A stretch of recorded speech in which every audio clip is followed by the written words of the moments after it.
Hi friends, welcome to my channel bear pharmacy. नमस्कार दोस्तों, हम में से काफ़ी लोगों ने सियाटका के बारे में सुना होगा, लेकिन लोगों को गलतफहमी होती है कि यह एक किस्म का बैक पेन होता है। सियाटका एक्चुअली हमारे शरीर का एक नस होता है जिसको हम सियाटिक नर्व बोलते हैं। उसके कारण होता है, इस नस पर दबाव पड़ता है या सूजन आती है, जिसके कारण हमारे को पेन होता है, जो हमारी कमर के हिस्सों से लेकर पैरों तक जाती है। सियाटिका के क्या लक्षण होते हैं?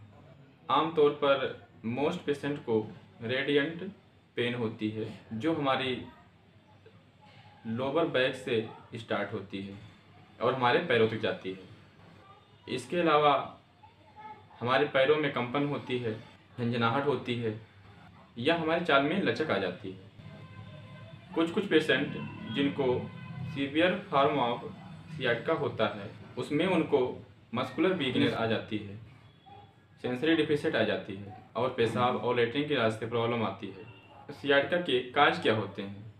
सियाटिका के काज की अगर हम बात करें तो सबसे इम्पोर्टेंट काज होता है प्रोलैप्स्ड इंटरवर्टिब्रल डिस्क, जिसको हम कॉमनली डिस्क भी बोलते हैं। हमारे रीढ़ के अंदर कुछ गड्ढे होते हैं जिनको हम वर्टेब्रल डिस्क कहते हैं। इस डिस्क को खिसकने के कारण हमारी नसों पर दबाव पड़ता है, जिसकी वजह से हमें सियाटिका की कंप्लेन होती है। दूसरा इम्पोर्टेंट काज होता है लंबर कैनाल स्टेनोसिस। इस कंडीशन में हमारे जो स्पाइनल कार्ड होता है वो पतला हो जाता है, जिसकी वजह से नसों पर दबाव पड़ता है और हमें सियाटिका की कंप्लेन होती है। तीसरा इम्पोर्टेंट काज सियाटिका का होता है स्पॉन्डाइलोलिस्थेसिस। इस बीमारी में हमारी रीढ़ की हड्डी ही एक दूसरे के ऊपर खिसक जाती है, जिसकी वजह से अगेन हमें यहाँ पर दबाव पड़ता है नसों पर और सियाटिका होता है। क्या सियाटिका पेन में कंप्लीट बेड रेस्ट जरूरी होता है?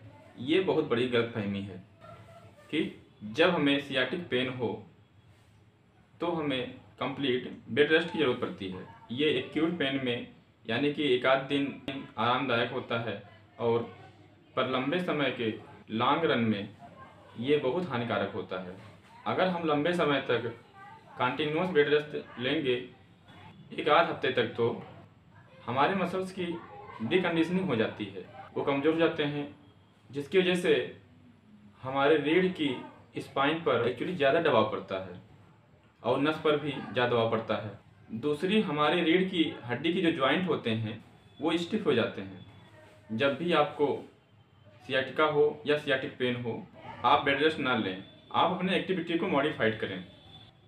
आप हैवी वेट एक्सरसाइज ना करें, बट अपनी डे टू डे लाइफ को जरूर जिएं। अब बात आती है, क्या सियाटिका की दर्द ज़िंदगी भर रहती है? सियाटिका की दर्द जो है वह एपिसोड में आती है, उनको हम अटैक भी बोलते हैं, और एक अटैक कॉलोनी 4 से 6 हफ्ते में ठीक भी हो जाता है। इसके दौरान हम कुछ दवाइयाँ लेते हैं और कुछ एक्सरसाइज करते हैं, जिसकी वजह से यह दर्द ठीक हो जाता है। यह ज़िंदगी भर रहने वाली बीमारी नहीं है और आमतौर पर पेशेंट को आगे जाकर प्रॉब्लम नहीं होती है। कुछ लोग जो जिम जाते हैं वो कहते हैं, क्या सियाटिका पेन में जिम जाना चाहिए? जैसा कि मैंने पहले डिस्कस किया है, सियाटिका का पेन एक्यूट अटैक या एपिसोड में आता है। जब हम उस अटैक से गुजर रहे होते हैं तो हमें जाना चाहिए और वेट लिफ्टिंग नहीं करनी चाहिए, बट हमें नॉर्मल एक्टिविटी कंटिन्यू रखनी चाहिए। बट जब वो अटैक ख़त्म हो जाता है, हमें एक बिल्डअप की ज़रूरत होती है। हमें अपनी रीढ़ की हड्डी की और उसके आसपास के मसल्स को स्ट्रेंथन करना होता है। इसकी वजह से जिम जाना बहुत ज़रूरी है और हमें एक सुपरवाइज्ड बिल्डअप रेजिमेन करना बहुत ज़रूरी है।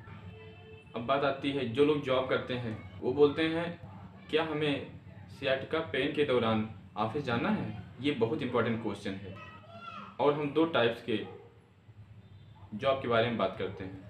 अगर आपकी जॉब प्रीडोमिनेंटली डेस्क जॉब है, जहाँ पर आप बैठ के काम करते हैं, तो यहाँ पर आप सियाटिक के दौरान उसको कंटिन्यू कर सकते हैं। कुछ आपके लिए इंपॉर्टेंट टिप्स हैं कि आप अपनी दवाइयाँ रेगुलरली लें, जिससे आपका पेन और सूजन कम रहेगा। फ्रिक्वेंटली ब्रेक से आप अपने मसल्स को स्ट्रेस दे सकें और अपना पोस्चर बिल्कुल करेक्ट रखें। अगर हम सामने की तरफ झुककर बैठें तो इस पर नस पर दबाव ज़्यादा पड़ता है, जिसकी वजह से पेन की डेंसिटी बढ़ जाती है। अगर आपकी जॉब प्रीडोमिनेंटली फील्ड जॉब है, जहां आपको बहुत ट्रेवल करना पड़े, चलना पड़े, तो हो सकता है आपको कुछ दिन तक बेड रेस्ट करने की आवश्यकता पड़े। क्या सियाटिका के हर पेशेंट को सर्जरी की ज़रूरत पड़ती है? इस तरह के आंसर को देने के लिए हम 2 पेशेंट ग्रुप के बारे में बात करेंगे। एक पेशेंट ग्रुप ऐसा होता है जहां पर हमें थोड़ी दर्द होती है जो हमारे पैरों में रहती है, लेकिन हमें कोई मस्कुलर वीकनेस नहीं होती है और हमें चलने में भी लचक नहीं होती है। उन पेशेंट में सर्जरी की आमतौर पर ज़रूरत नहीं होती है। इसमें डॉक्टर आपको 4-6 हफ्ते की दवाइयाँ देंगे और कुछ एक्सरसाइज प्रोग्राम बताएंगे, जो आप करेंगे तो आपको सर्जरी की ज़रूरत नहीं पड़नी चाहिए।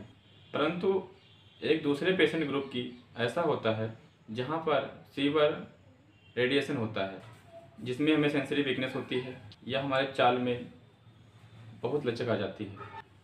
इन पेशेंट में हमें काफ़ी बार MRI भी करवाना पड़ता है और हो सकता है सर्जरी भी करना पड़े। पेशेंट को कुछ मेडिसिन दी जाती है, जिसमें से पहले होती है एनाल्जेसिक, जो दर्द को कम करता है, और दूसरा मसल रिलैक्सेंट, जो आपकी मसल्स के टाइटनेस को कम करता है, और तीसरी कुछ मेडिकेशन होती है जो आपकी नर्व की सूजन को कम करती है। इसके अलावा आपके डॉक्टर आपको लंबर बेल्ट भी एडवाइस करते हैं, जो 1 या 2 हफ्तों तक पहनना पड़ता है। यह दवाइयाँ और ट्रीटमेंट लेने के बाद आपका दर्द 2 से 4 हफ्तों में कम होने लग जाएगा, जिसके बाद आपको डॉक्टर एक एक्सरसाइज और प्रोग्राम के बारे में बताएंगे जो आपको स्टार्ट करना चाहिए। जिस पेशेंट को सियाटिका होती है उनके लिए सबसे अच्छा स्लीपिंग पोस्चर होता है। जब वह अपने पेट के बल सीधा लेटते हैं और वह अपने घुटनों के नीचे एक तकिया रखते हैं, जिससे वह थोड़ी सी बेंड रहे। इससे हमारे नसों पर दबाव बहुत कम हो जाता है और हमें काफ़ी पेन रिलीफ मिलता है। दोस्तों, यह रहा सियाटिका के बारे में। तो दोस्तों, यदि आपको मेरा वीडियो पसंद आया हो तो लाइक, सब्सक्राइब तथा शेयर कीजिए और बेल आइकन को प्रेस कीजिए। तो मिलते हैं नेक्स्ट वीडियो में। Thank you.